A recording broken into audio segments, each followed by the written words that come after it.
El siguiente programa es para todos.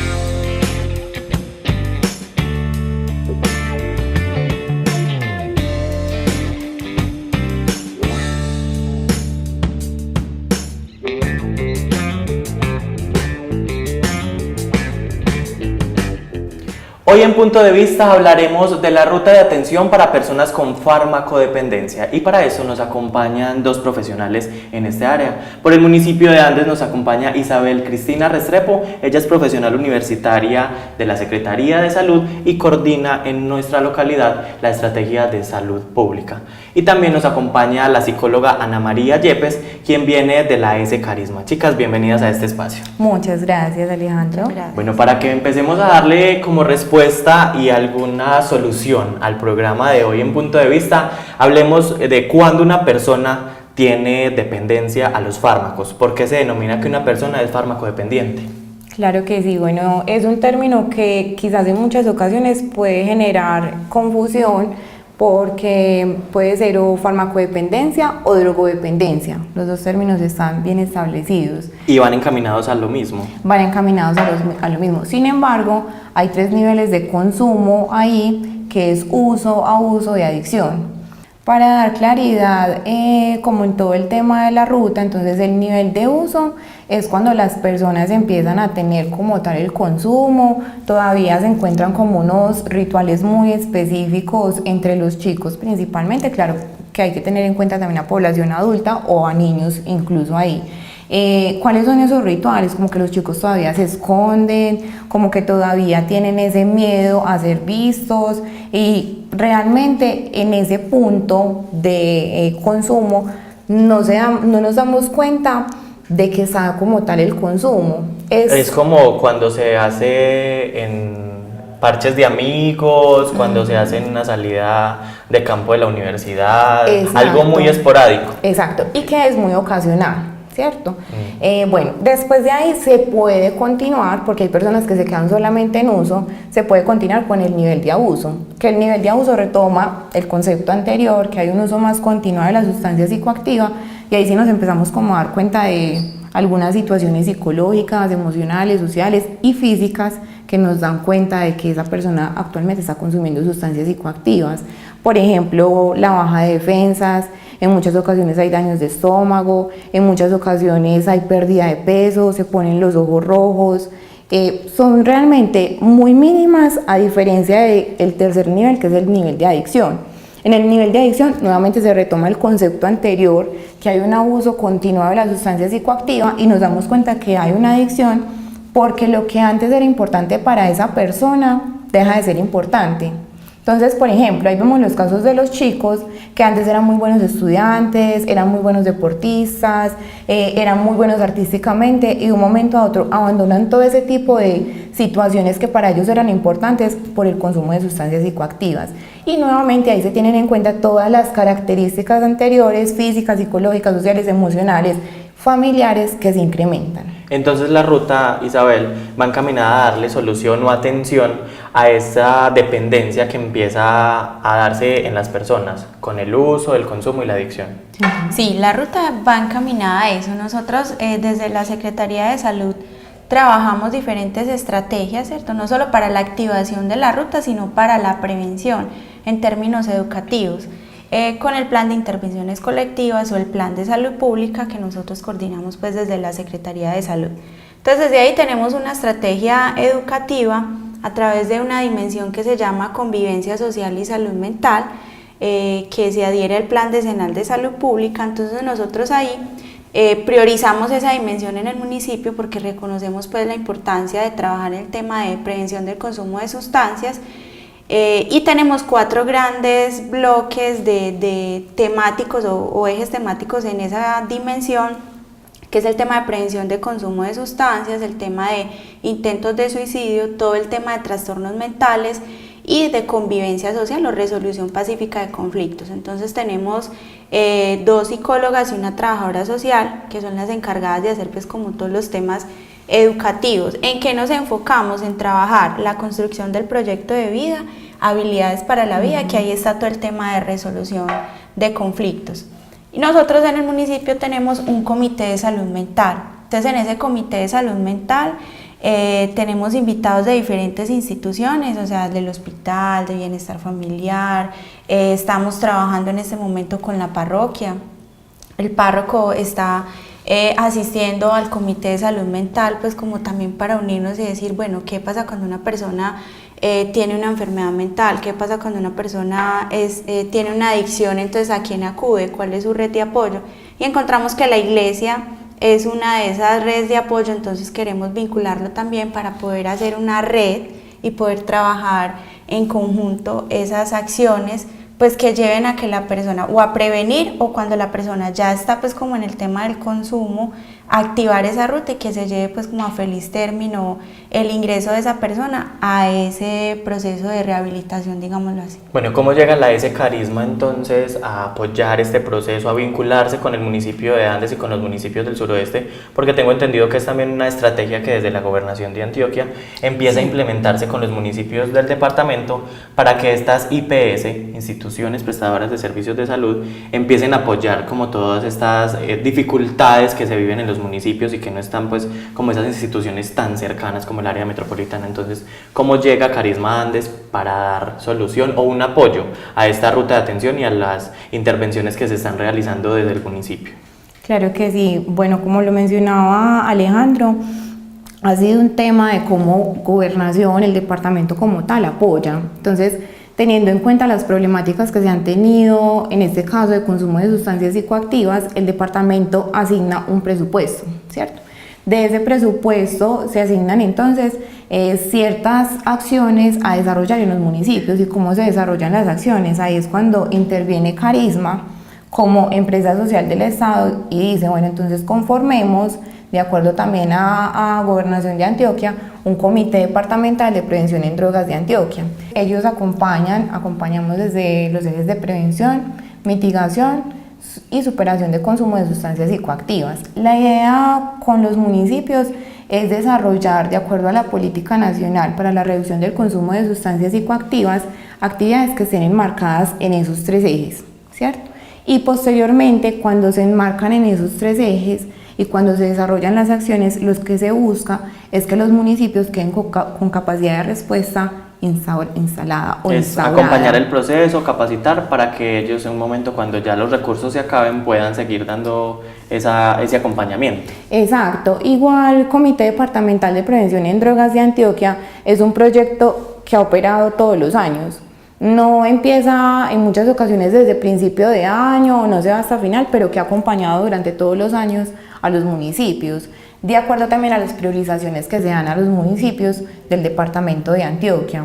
Entonces, la manera en cómo se articula Carisma o Comité Departamental de Prevención en Drogas de Antioquia con los municipios es que llegamos a revisar, bueno, cuáles son las acciones que estamos realizando en este momento, en este caso, por ejemplo, en el municipio de Andes, y la idea es como tal, no poner más tareas de las que se pueden dar en un municipio, sino como, bueno, están trabajando, como mencionaba Isabel ahora, habilidades para la vida, no llenarse proyecto de acciones, de vida, sino de potenciar lo que se tiene. Exacto, ¿no? Proyecto de vida. Entonces, ¿cómo podemos mejorarlo? ¿Qué más podemos hacer? ¿Cómo apoyamos? ¿Cómo podemos gestionar este tipo de actividades? Y también estamos este año como abiertos a la posibilidad de escuchar mucho a los municipios cuáles son las necesidades que ellos tienen reales, ¿cierto? Que no hayan como propuestas por parte de nosotros como comité departamental de algo que sea descontextualizado, sino que sean las realidades del municipio. Mira, nos ha parecido como chévere implementar lo del tema de los cineforos, o nos parece chévere seguir trabajando lo de habilidades para la vida, entonces sigamos potenciando ese tipo de acciones. En esa medida es que nos hemos venido articulando principalmente con los municipios. Dentro de las acciones, Isabel, que se han realizado en el municipio de Andes, de las cuales nos contabas pues ahorita, ¿qué consideras que puede entrar a fortalecer Carisma en este proceso que inicia si bien vienen con esa intención de apoyar y de fortalecer los procesos, ¿a qué desde la Secretaría de Salud y desde Salud Pública, que es la estrategia que usted coordina, se piensa hacerle fuerte, fortalecer? Bueno, nosotras estábamos pues como en la reunión previa del plan de trabajo hacer el fortalecimiento con los niños. Pues entonces queremos empezar a trabajar con los niños porque las psicólogas y las trabajadoras sociales que tenemos están haciendo los temas educativos, o sea, ya proyecto de vida, resolución de conflictos, con los jóvenes de las instituciones educativas, pero a los más pequeños no los hemos todavía, pues no hemos hecho un proceso pues tan fuerte con ellos, entonces estamos pensando en dirigir las acciones con los niños, por ejemplo con cineforos, actividades recreativas pues que permitan acercarnos a ellos y realizar el trabajo desde ahí. Fortalecer entonces el trabajo con primera infancia y con los jóvenes para que esas generaciones venideras sean las que estén un poco alejadas del tema de consumos. También es como uno de los lineamientos que se tiene de pronto desde el departamento y desde Carisma, Ana. Exacto, digamos que hemos caído desde hace algún tiempo en una dificultad y es que se hacía prevención ya cuando se consideraba que los chicos tenían conciencia, ¿cierto? O que entonces vamos a empezar a organizarlo de proyecto de vida ya cuando ellos estaban más grandecitos. Esas estrategias son útiles y son importantes y no se deben abandonar. Sin embargo, también entonces nos pusimos en la mira de que ya los jóvenes cuando llegan a las edades 12, 13 años son edades críticas y que ahí entonces era importante empezar a hacer como algo, empezar a hacer intervención. Y no solamente desde ahí que se empezaron como a revisar ciertos aspectos, sino decir como, bueno, porque estos chicos cuando ya tienen 12 y 13 años llegan con tantas problemáticas, llegan con tantas situaciones que antes no se veían. Entonces fue ahí desde que surgió la idea, como listo, entonces empecemos a revisar desde la niñez cómo se puede potenciar el tema de habilidades para la vida, por ejemplo, o de proyecto de vida, teniendo en cuenta algo sumamente importante y que a veces olvidamos, y es que los niños desde los 0 a los 5 años pasan por uno de los procesos neuropsicológicos más importantes y es el proceso del desarrollo del cerebro. Entonces, si nosotros no hacemos uso en esos primeros años de vida de implementar y de hacer útiles los valores, los principios, de inculcar cosas como familia, como personas que podemos educar, perdemos gran parte de un proceso muy importante para ellos. Entonces, por eso es fundamental también empezar la intervención, no solamente en edades avanzadas, sino también con los niños. Dentro de la población del municipio de Andes y de lo que se ha podido identificar en el trabajo que han realizado, ¿a qué población o qué población es más vulnerable o con qué población se han encontrado que estén como muy vinculados al tema de los farmacodependientes? ¿Adultos, los jóvenes o incluso los niños?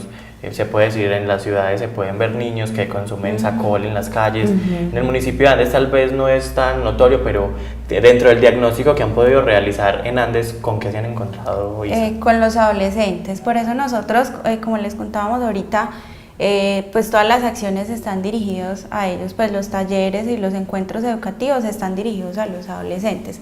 Claro que también es importante, como lo decía Ana, de los primeros años de vida, entonces involucrar a la familia, y en ese sentido nosotros dentro de las intervenciones que hacemos, aunque algunos padres pues no asisten, es la escuela de padres, ¿cierto? Entonces reactivar ese tema de la escuela de padres no ha sido tan fácil, pero eso es lo que queremos hacer, o sea, invitar a los padres a que otra vez nos escuchen y sentémonos y hablemos de qué es lo que pasa con los chicos. Precisamente, ¿qué hacer cuando se llega de pronto a esas poblaciones? Ana, que ha tenido posibilidad de pronto de estar en otros municipios, incluso en la ciudad de Medellín, dentro de ese Carisma, Isa aquí en el municipio de Andes, cuando se llega a trabajar con esos grupos y hay apatía con el tema de consumo, ¿qué acciones se pueden empezar a implementar o qué hacen ustedes de pronto en esos casos para empezar a romper un poco el hielo y que haya un acercamiento? Bueno, realmente es un tema que en muchas ocasiones genera mucha apatía y es como que hay una situación para los padres de familia por temas de prevención de consumo de sustancias psicoactivas. Lo primero que dicen los papás es como, pero es que mi hijo no es marihuanero o mi hijo no consume ninguna sustancia. No es tanto desde el fichar a ciertas personas, sino que es más desde el tema preventivo a nivel general para todos. ¿cierto? Entonces, la manera en cómo se puede abordar ese tema que sigue poniendo tanta resistencia entre los padres de familia, a veces entre los mismos docentes, es realmente acercarnos, por ejemplo, con estrategias como los cineforos, con estrategias como habilidades para la vida, porque son estrategias más generales y que realmente para ser preventivas no se tiene que estar hablando todo el tiempo de consumo de sustancias psicoactivas, sino que prevenir, digamos, no es decir todo el tiempo no lo haga, eso está mal, sino que prevenir es dar las herramientas para que en el momento en el que ellos se encuentren como tal frente a esa situación sepan decidir esto es bueno o esto es malo para mí, esto realmente es lo que yo quiero para mi vida o no es lo que quiero para mi vida, va de acuerdo y en congruencia con lo que quiero ser, con lo que yo me proyecto o no. Entonces, más que todo es implementar ese tipo de estrategias, no hablar todo el tiempo de consumo, sino hacerlo más de manera general y ya. Cuando se hacen ese tipo de intervenciones, ha pasado en muchas ocasiones que al final se nos acercan los padres o profesores y ya nos cuentan como un poco, estamos teniendo tal situación, hay esta dificultad, quisiéramos saber cómo lo podemos manejar y pues ya ahí se brinda, digamos que una asesoría diferente, no tan general, sino específicamente como por el caso. Bueno, se da el caso en el municipio de Andes o digamos en mi familia, mi hijo tiene problemas, identifico que empieza a consumir sustancias psicoactivas y quiero hacer un proceso con él. ¿Qué ruta o a dónde debo dirigirme en el municipio de Andes para poder empezar a hacer ese acompañamiento y que el uso o el consumo no se convierta en una adicción? Bueno, nosotros desde la Secretaría de Salud hacemos una asesoría y un acompañamiento, pero es importante aclarar que nosotros como Secretaría de Salud no diagnosticamos, ¿cierto? Aunque yo sea psicóloga, yo en mi ejercicio como profesional universitaria en esa secretaría no puedo, digamos que hacer un diagnóstico de todas las personas que acuden a una asesoría. Entonces nosotros brindamos la asesoría, hacemos una entrevista con el usuario que va. Para activar la ruta, ¿qué se debe hacer? Primero verificamos que el usuario tenga EPS, sea subsidiado contributiva, ¿cierto? El nombre que ustedes quieran, Sabia Salud, Ecopsos, Medimás, Café Salud, bueno, la EPS que cada uno tenga. A través de esa EPS se solicita una cita médica. En la cita médica es el médico general quien hace la valoración y determina si necesita psicología o necesita psiquiatría, o sea, si está en el nivel de abuso, o en qué nivel está, es el médico el que determina eso, ¿cierto? Y ya cuando va a psiquiatría, en caso de que esté, por ejemplo, el nivel de abuso, cuando va a psiquiatría, ya es el psiquiatra quien determina el tratamiento a seguir, ¿cierto? Si necesita, por ejemplo, internarse o no, y qué medicamentos va a, digamos que con qué tratamiento va a seguir. Hay que hacer una combinación de ese tratamiento médico y con terapia psicológica también. Y es el psiquiatra, a través de la EPS, quien determina cuál va a ser el centro de atención, que eso también es importante aclararlo. Por ejemplo, los usuarios de Sabia Salud ingresan a Carisma, ¿cierto? Los usuarios de Ecopsos ingresan a la Fundación La Luz. O sea, es dependiendo del convenio que tenga la EPS, con las IPS. Con las IPS, ¿cierto? Entonces nosotros como Secretaría de Salud acompañamos el proceso de verificar si le dieron la cita, se la autorizaron, no la autorizaron. No es que ustedes van a llamar a pedir la cita. No, nosotros acompañamos el proceso y le explicamos al usuario, ¿cierto? Señor o señora, usted debe llamar primero al hospital. Entonces, este es el número del hospital, pida la cita, va al hospital y al médico. O sea, pueden ir a la Secretaría de Salud, donde van a recibir la asesoría por parte de ustedes de qué ruta deben seguir, sí, o de una vez pedir una cita médica y con el médico decir es que tenemos esta dificultad, necesitamos que nos remita a un especialista. Sí, la pueden pedir de una vez al hospital, si no necesitan ir a la Secretaría de Salud. Lo que nosotros hacemos en la Secretaría y el trabajo que tenemos es porque muchos usuarios desconocen que pueden acceder a ese servicio a través de la EPS. Como el tema de farmacodependencia. Sí, uno cree que es totalmente alejado. O que es algo particular. Exacto. Entonces la gente dice, no, es que yo no tengo dinero para ingresar a mi hijo a un centro, es que eso vale mucho, es que no tengo cómo. No, la EPS tiene la obligación de darle el tratamiento, ¿cierto? Entonces, como es algo nuevo, digámoslo así, para muchas personas es desconocido el tema, entonces ese es el trabajo que nosotras tenemos, explicarle a la gente, decirle, mire, esta es la ruta de atención, usted tiene derecho a través de su EPS a acceder al tratamiento. Entonces, después de que se accede al tratamiento, ustedes están acompañando también el proceso. Pues están pendientes de esas personas del municipio que están asistiendo a esas rutas, porque me imagino que deben de llevar un censo o unas estadísticas. ¿O cómo entra entonces a Pues funcionar nosotros, ahí? con un censo como tal de las personas no, pero sí acompañamos el proceso pues como de ese usuario que ingresó, si está yendo, no está yendo, le están autorizando el medicamento, no se lo están autorizando, ¿cierto?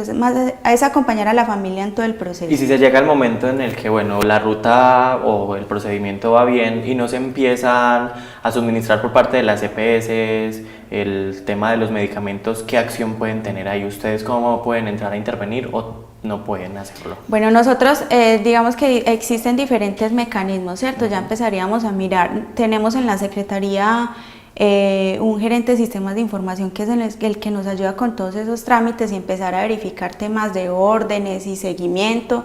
En este caso, por ejemplo, para eso también está Ana acompañándonos, entonces esos casos que tengamos, decir, no me autorizaron el psiquiatra, no me autorizaron el medicamento, pues para eso está el contacto, en este caso de Ana, que ella nos puede ayudar con eso.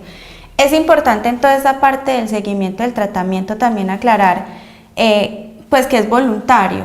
O sea, nosotros como Secretaría de Salud no podemos obligar al usuario a que continúe en el tratamiento.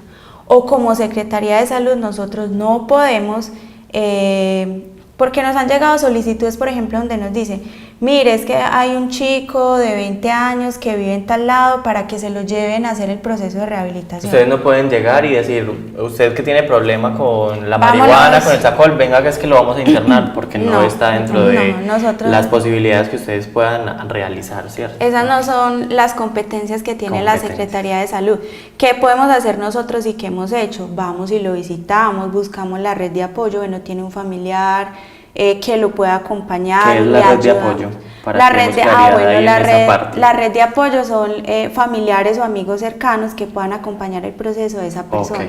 Y es importante que esa persona quiera iniciar un proceso de rehabilitación y que reconozca que tiene una enfermedad y que necesita ser intervenida. Es como, por ejemplo, si usted tiene dolor de cabeza pero no se quiere tomar el medicamento, va a seguir con el dolor de cabeza, ¿cierto? O no quiere ir al médico. Nadie puede ir al hospital a decirle al doctor, le manda algo a Alejandro que le está doliendo la cabeza. Ok, entonces tengo un problema con sustancias psicoactivas, quiero iniciar el proceso, empiezo la ruta, el tratamiento, pues la asistencia que me presta la IPS, pero llega un momento donde me canso, donde no quiero seguir tomando pastillas, donde no quiero continuar porque no me interesa. Ahí ustedes definitivamente no pueden hacer nada desde que no haya voluntad de mi persona.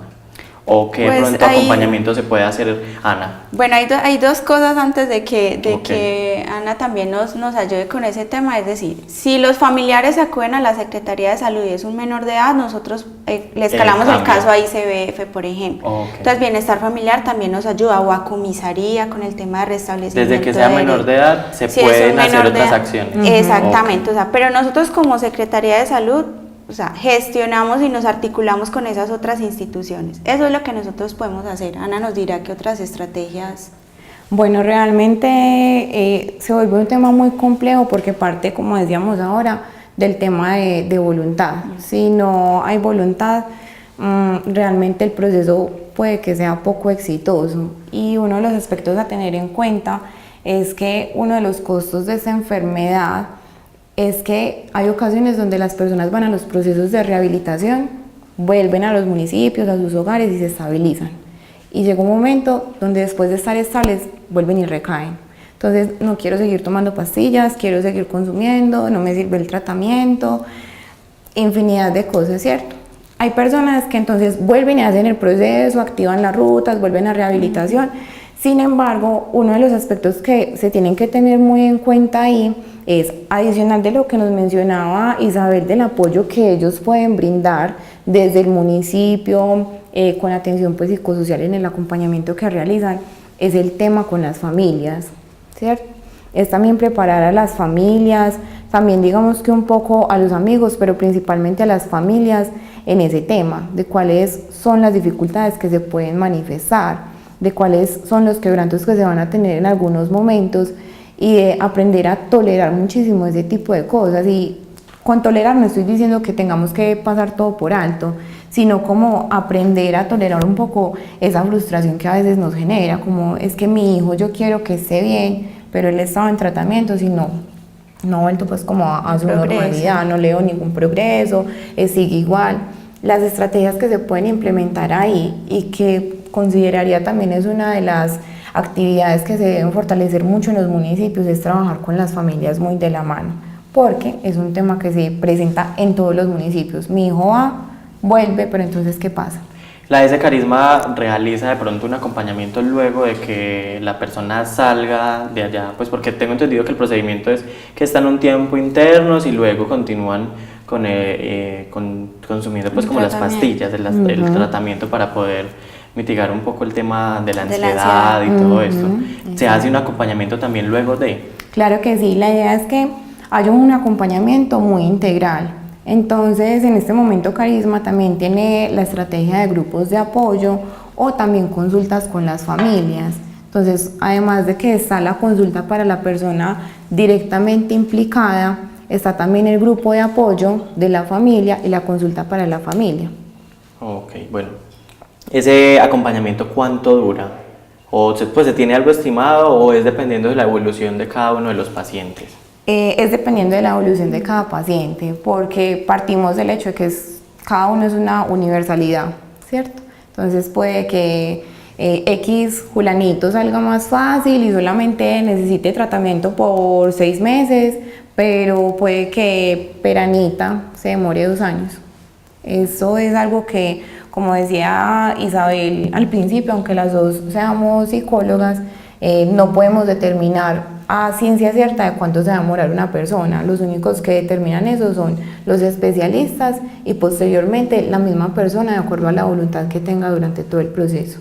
Bueno, la ES Carisma llega al municipio de Andes a partir del mes de julio para acompañar los procesos que se vienen llevando a cabo. ¿Qué acciones se piensan implementar o qué se entra a fortalecer ya luego de las conversaciones y de la reunión que nos contaba Isabel ahorita? Bueno, nosotras ya habíamos tenido una reunión previa como para revisar el plan de trabajo de este año.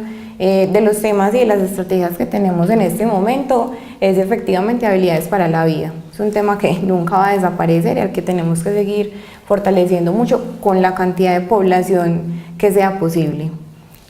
Otra de las estrategias que están actualmente vistas ahí es el tema de los cineforos con los niños. Pues en este caso vamos a empezar principalmente con los niños. Posteriormente vamos a ir revisando como las películas para proyectarlas también con adolescentes y con adultos. Está también el tema de identificación, manejo y debido proceso de estudiantes y o familias que son consumidoras o que tienen riesgo de consumo. Esa estrategia está directamente para los profesores, porque a veces nos encontramos como, encontré un chico consumidor, entonces como institución educativa, ¿cuál es el protocolo a seguir? Entonces como que realmente el municipio sepa qué se puede hacer. Y también en algunas ocasiones lo podríamos desarrollar con los psicosociales para que ellos tengan la información y cuando lleguen por ejemplo, a la Secretaría de Salud o alguno de ellos, el caso de, es que en el colegio está pasando esto, ellos sepan cómo hacerle frente a ese. Y otra de las estrategias que queremos apuntar mucho es la socialización de la ruta de acceso a servicios en salud por farmacodependencia, que es cómo se accede pues realmente, cuáles son el paso a paso, que las familias conozcan en este momento que hay un tema de normatividad que respalda que las EPS deben tener contratadas IPS que presten estos servicios de rehabilitación. De pronto se puede presentar el caso, Isa, de un presidente de Junta de Acción Comunal o el líder de un grupo juvenil quiere que este tipo de acciones se realice dentro de sus comunidades. ¿Cómo es el proceso para poder solicitarlo y que ustedes realicen la toma en el grupo o en la comunidad? Bueno, puede dirigirse a la Secretaría de Salud y hacer directamente pues la solicitud allá, o nos puede escribir o al correo electrónico. ¿Y el correo electrónico es? Es salud@andes antioquia.gov.co. Bueno, ahí está, entonces también lo ponemos en marcación para que la gente tenga claro el correo. Y bueno, ya para que vayamos cerrando y redondeando en nuestro programa hoy en Punto de Vista, la ruta de atención inicialmente es acudir a una empresa social del Estado, pues un hospital, a la Secretaría de Salud del municipio, para solicitar el acompañamiento o la cita médica para que luego sea remitido a un especialista. Sí. Luego de la cita con el especialista es ingresar a la IPS, ¿o qué hay en ese medio? Bueno, el especialista es el que va a determinar, el único que determina cuál es el tratamiento como tal, y es el que clasifica en qué nivel de consumo está también, ¿cierto? Después de eso, el especialista les entrega una orden para que esa orden sea llevada a la EPS, y luego la EPS le da la autorización de los servicios que va a prestar la IPS que haya asignado el especialista. Es decir, Isabel tiene problemas con el SACOL y entonces vemos que necesita un tratamiento, pero entonces bajo la EPS solo se le garantiza el 50% del tratamiento, o deben garantizarlo todo. Deben garantizarlo todo. Lo que pasa es que sí hay que tener en cuenta que pues hay, de acuerdo a la clasificación de niveles que tengan las EPS, hay una generación de copagos, pero que no se igualan. O sea, no es gratuito, pero sí se tiene el respaldo de las EPS. Y hay responsabilidades también de las familias. Por ejemplo, la EPS no puede asumir, por decir algo, el psiquiatra está en Ciudad Bolívar, el psiquiatra está en Bello, por decir algo. El transporte de Andes a Bello lo debe asumir la familia, por ejemplo. Ya el chico está internado en Carisma, por decir algo, entonces las cosas de aseo personal, la familia debe hacerse cargo de esas cosas, ¿cierto? El transporte de la familia, el transporte del chico para ingresarlo a la S Carisma debe ser pues por parte de la familia, o sea, no es un proceso, digamos que gratuito totalmente, porque la familia también debe adquirir responsabilidades, ¿cierto? Pero sí es un proceso que está dentro del plan obligatorio de salud. Ok, bueno, luego de ese tratamiento y entonces la EPS autoriza los medicamentos y los procedimientos a seguir, la ruta finaliza ahí pues con el tratamiento ya como tal, ¿o qué paso sigue? Más que, digamos, la ruta como tal es hasta que llega la IPS y le da el tratamiento, ¿cierto? Que está en rehabilitación. Pero de ahí en adelante depende realmente de cómo yo, supongamos como consumidor, consumidora, voy a hacerle frente a eso, ¿cierto? Entonces, sí hay un acompañamiento por parte de las IPS en el sentido de que hay grupos de apoyo, hay citas ambulatorias, hay revisión, por ejemplo, con el psiquiatra cada cuánto tiempo para ver cómo van con el medicamento, pero también es un tema de fortalecer mucho las redes de apoyo, porque quizás a veces tenemos como la idea sesgada de que se consumen sustancias psicoactivas, se va a rehabilitación y santo remedio. Y lastimosamente en muchas ocasiones no es así.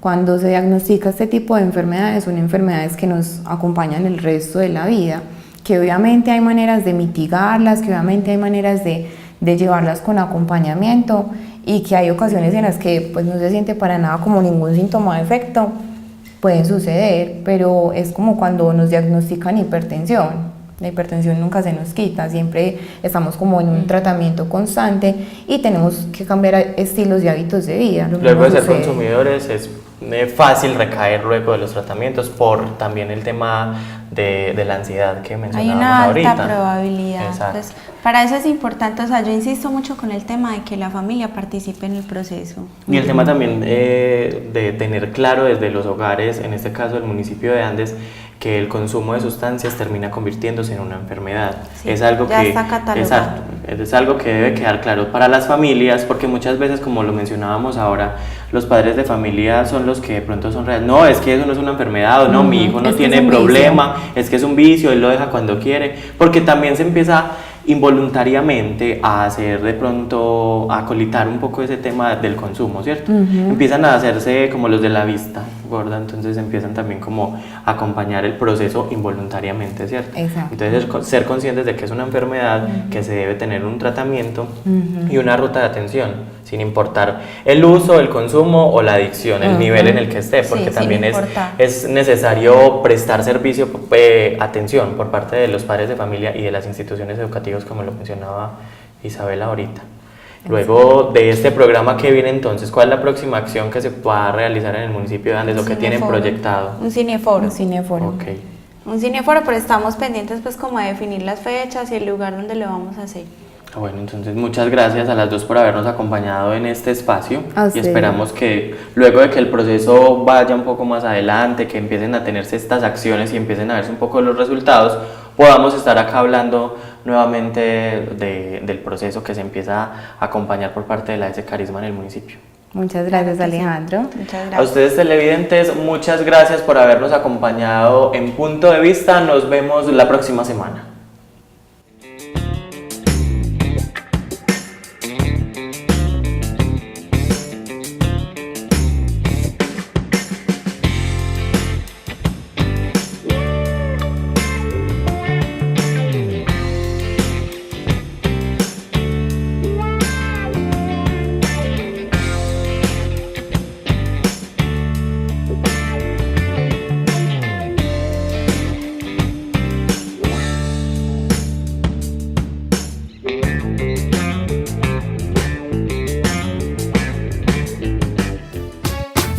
AUPAN, la televisión de los andinos.